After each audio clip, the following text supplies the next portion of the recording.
Toma el relevo.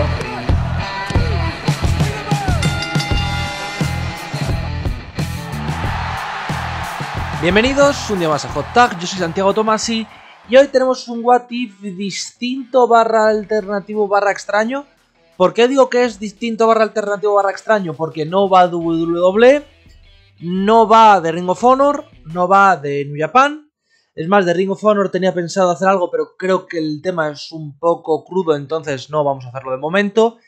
Pero sí que tengo una idea que puede ser interesante sobre 2003. 2003 TNA. Claro, 2003 TNA, algunos se preguntarán, bueno, sí, shows mensuales, eso existe, no es que fuese realmente emocionante, no es que sea realmente divertido, bla, bla, bla, bla, bla, bla. Pero hay una cosa que casi pasa, que supuestamente hubiera provocado que la historia del wrestling cambiase, o por lo menos en mi opinión. ¿A qué me refiero? ¿Qué es lo que ocurre? Para el que no lo sepa, en 2003, en New Japan, Hulk Hogan está en un show y ¿qué es lo que ocurre? Que Jeff Jarrett le pega una paliza. ¿Cómo? Sí, Jeff Jarrett le pega una paliza después de una victoria de Hulk Hogan en New Japan. Hasta aquí todo bien. ¿Cuál era el objetivo que había detrás? Porque evidentemente tenía que haber un objetivo. Básicamente, el plan era que en Bound for Glory 2003, que es el primer pay-per-view de la historia de TNA, para el que no lo sepa, el primer pay-per-view largo de 3 horas, formato habitual de WWE, etcétera, etcétera, se iba a celebrar en 2003, ¿vale? En 2003, esto se celebró en 2005, este pay-per-view, cuidado, pero se iba a celebrar en 2003 y va a ser el enfrentamiento entre Hogan y Jarrett como main event. ¿Cómo? Pero si te has dicho que se celebra en 2005, ¿correcto? ¿Por qué se celebra en 2005? Porque este combate nunca se da. El plan, básicamente, era Hogan contra Jarrett, main event del evento por el título de NWA, con victoria de Hogan. ¿Por qué? Porque Hogan básicamente quería ser campeón de NWA antes de retirarse. Ya lo había sido WWF, ya lo había sido WCW, así que era lo que le quedaba. Hasta aquí todo tiene cierto sentido, cierta consistencia y podemos comprenderlo dentro de... Bueno, pues ocurre esto. ¿Cuál es la cosa que cambiaría todo? Básicamente, durante el run-up, después de ya haber decidido que sí que iba a participar, Hogan se opera de la rodilla. Y luego de la cadera. Y luego otra vez de la rodilla. Dice que él no puede pelear porque está muy cascado y no puede. ¿Qué hubiera ocurrido si se hubiera peleado? Básicamente, recordemos que lo de la cadera y lo de la rodilla es lo que luego usará en 2005, lo que luego usará en 2006. Es decir, es cuando Hogan utiliza estas cosas para básicamente aprovecharse, está feo, pero aprovecharse de sus lesiones y del push que tenía para no hacer las cosas que iba a hacer. Es decir, para no pelear y perder, para que nos entendamos todos. ¿Cuál es el tema con esto? Que no sé si sabéis que ocurre en 2003. En 2003 es despedido de WWE, por lo que fuera. Básicamente porque según él no le estaba pagando lo suficiente. Pero el temita aquí, el temita de esto, es que si Hogan hubiera vuelto, hubiera sido campeón de NWA. ¿Y qué hubiera pasado con TNA? Sí, sabemos que Hogan llegaría en 2009 y que Hogan en 2009-2010 ya no sería prácticamente nadie, que sería una vergüenza, bla, bla, bla, bla. En 2003, que era una época donde todavía se consideraba que Hogan podía pelear, acababa de ser campeón del mundo. Básicamente en 2002 había ganado el título mundial, así que venía a ser campeón mundial recientemente. Hogan estaba todavía muy, muy caliente en el mundo del wrestling. Y además de Hogan, tenías a Sting. Hogan y Sting en una empresa, en TNA, con todo lo que ello implicaba, que eran, literalmente, ahí sí era la reencarnación de WCW. Si hubiera ocurrido, evidentemente, hubiéramos tenido a Hogan campeón. Y seguramente hubiéramos tenido un Hogan contra Sting a lo largo de ese 2004, 2005, que es cuando tiene más tiempo.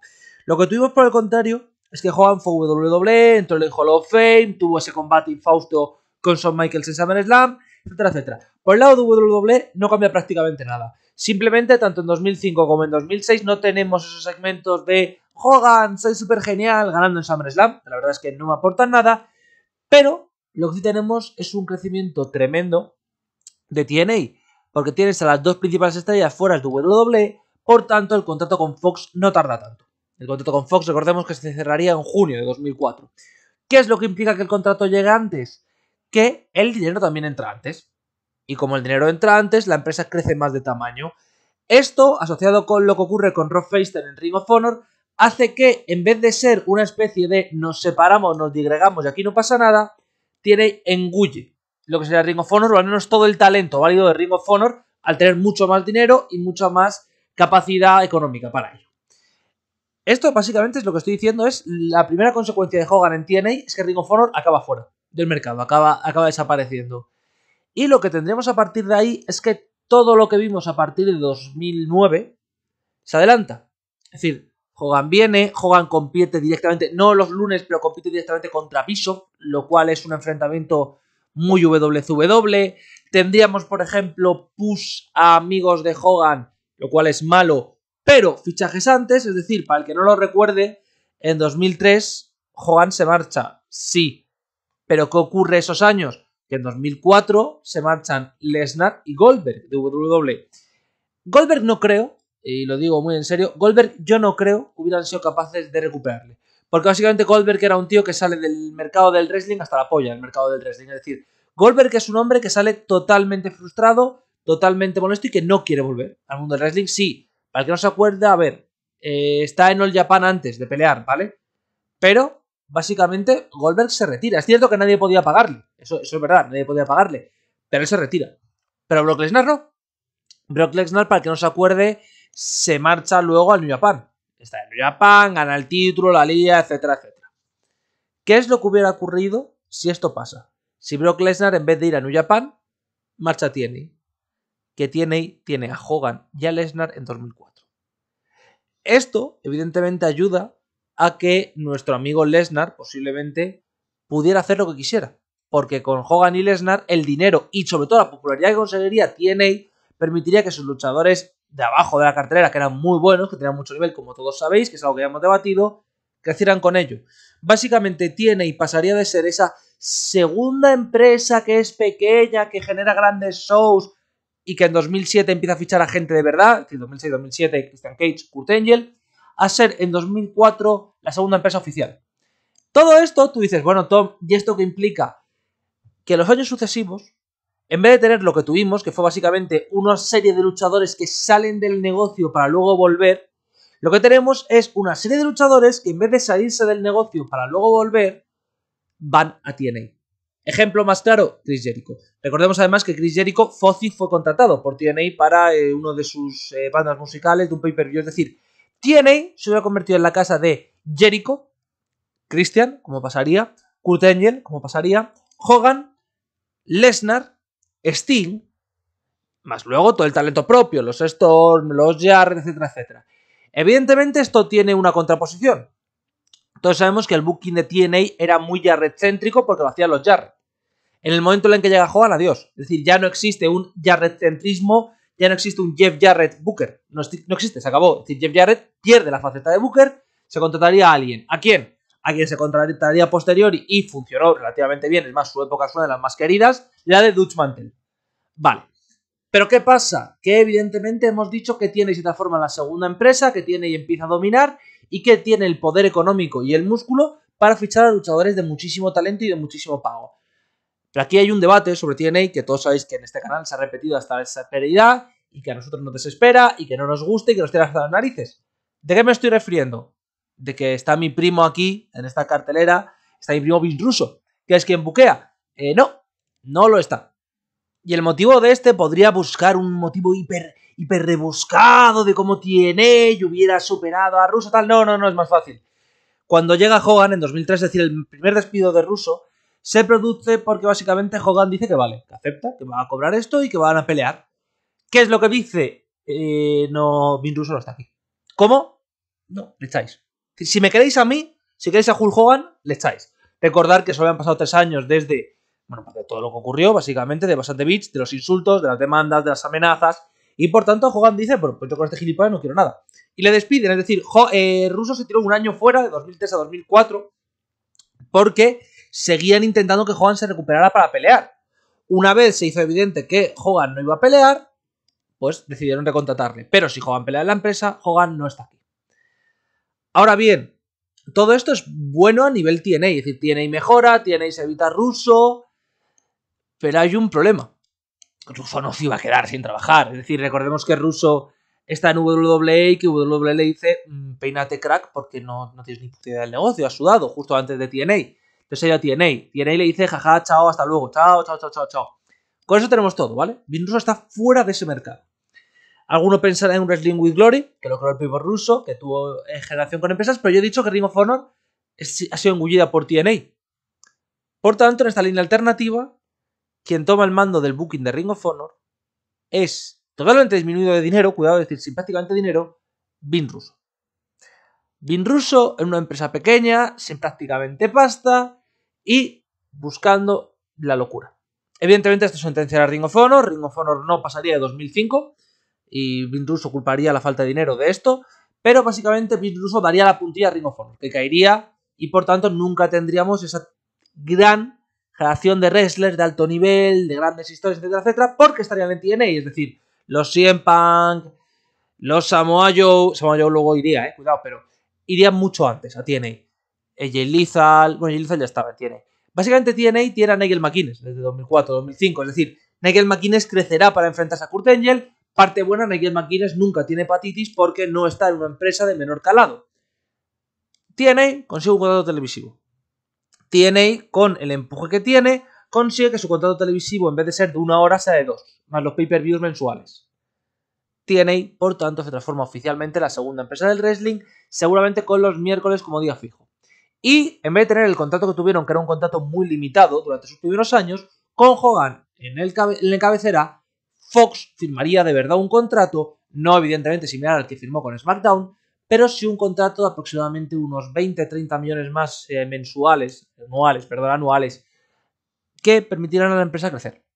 Básicamente lo que estoy diciendo es que si Hogan firma en 2003, TNA sufre un crecimiento exponencial, sí, con un problema. Para financiar el propio Hogan se tiene buena parte de los ingresos. Todos sabemos que si Hogan hace eso, Hogan tiene booking decision. El título de NWA perderá bastante esos reinados de G Styles, el segundo reinado de Ron the Truth Killings, pero la realidad es que Hogan ocupará el lugar que ha dejado Jeff Jarrett. Es decir, para el que no lo recuerde, 2004, 2005 y 2006 en parte son años donde Jarrett es cada 2 meses, pierde el título, pero lo recupera para reinados de 9. Es decir, él domina. Todo esto está muy guay. Todo esto es muy chulo. Pero ¿qué implica tener a Hogan como campeón? Que es algo que no se ha planteado de momento. Pues lo primero de ello es que hay un problema. Sí, en WWE estaría muy contenta de tener a Hogan como campeón. Hasta que Hogan dijera que una polla lo de hacer shows en Florida. O bueno, en Florida sí, porque él era de allí, pero una polla lo de hacer shows en Puerto Rico. O lo de defender el título en bookings de mierda. Básicamente lo que pasó con Christian y Kurt Angle de, oye, nosotros no vamos a defender el título en cualquier sitio porque es absurdo, porque tenemos un caché. Pues os podéis imaginar con Hogan en 2003. Es el plan de, no, amigo, yo no peleo ahí. Bueno, pero es que es nuestro título. Bueno, os jodéis. ¿Qué hubiera ocurrido? Que la separación que todos conocemos en 2006, que es una separación, 2007, que es una separación bastante agresiva, bastante violenta, justo antes del pay-per-view, con TNA diciendo que, bueno, pues si me echan los títulos solo devolvemos, pero nos quedamos tal, es lo que hace en WA. Corta la relación con TNA. Por tanto, en WA entra en un bajón bastante gordo, bastante tocho, porque no consigue funcionar, mientras que TNA consigue mantener su nivel. ¿Cuál es el tema aquí? Que Bischoff ya no es necesario, pero una vez le eche, marchará allí. ¿Qué pieza queda en esta historia sin hueco? Heyman nunca estuvo con TNA. No, nunca lo estuvo, nunca tuvo conocimiento. Y tampoco es que tuviera un excesivo aprecio por Hogan, por tanto nunca iría a TNA. Pero lo que hubiera pasado es que Heyman podía volver al medio oeste americano, es decir, a la zona triestatal, donde no había una empresa de wrestling, pues ya hemos dicho que Ring of Honor cae, debido a la pérdida de luchadores, debido al caso Feinstein, debido sobre todo a que TNA ya tiene talento que era antiguamente Ring of Honor y que luego en 2004, 2005, 2006 serviría para reforzar a Ring of Honor. Él monta su propia empresa. Volvemos a tener una empresa de Heyman en el noreste de Estados Unidos. Y nos falta la última pieza de este intrincado mercado americano, en el cual WWE tiene que enfrentarse a una TNA mucho más poderosa. La última pieza del cartel es nuestro amigo Jim Cornette. ¿Qué es lo que ocurre con el bono de Jimmy? Jimmy no se llama mal con Hulk Hogan, cuidado. Pero Jim Cornette no llega a TNA cuando llega. Recordemos que lo que ocurre aquí es que TNA se expande a nivel nacional en 2006 y Dutch Mantel necesita gente. Por tanto, Cornette, que se ha marchado de Ohio Valley Wrestling, acaba como figura de autoridad. Aquí no es necesario. Cornette se tirará un par de años descansando, que era lo que necesitaba también, todo se ha dicho, pero en 2007-2008 aparecerá como figura de autoridad un par de años después, porque TNA necesita una figura de autoridad, sería importante y es la que mejor queda en el mercado. Así que lo que tendríamos es una TNA que sí mantiene a Cornette como figura de autoridad y como parte del Booking Committee, aunque sea Dutch Mantel quien lo lleve. Tenemos un Hogan que sea la gran estrella y quien lleve el cambio de antorcha, lo cual mola. Por cierto, en esta realidad alternativa creo que Chris Harris sí gana el título mundial. Me explico. Es un luchador que encaja mucho más con una mentalidad Cornette que con una mentalidad ruso. Por tanto, por ahí encaja mucho mejor. Con una mentalidad Cornette Mantel que una ruso. No existe nunca todo esa final de shows semanales, que la verdad es que fueron bastante malos, sin rusos, sin sentido, donde se decía viene Hogan, que es durante casi un año entero el viene Hogan, y al final como que desaparece el mapa porque Hogan no va a llegar nunca. Y lo que tenemos es que va a ser un Hogan contra Jarrett, Hogan campeón, Hogan perderá el título al año, prácticamente a los 6-7 meses, contra un luchador del roster de TNA. TNA será la segunda empresa de Estados Unidos con gente como el Lesnar en el mercado. ¿Cuál es la nota graciosa que le quiero dar a este What If? Que es un What If que la verdad es que de un fichaje cambiamos todo el wrestling actual. Y le quiero dar una nota graciosa porque, para el que no lo sepa, en 2004 Savage hizo su diss track.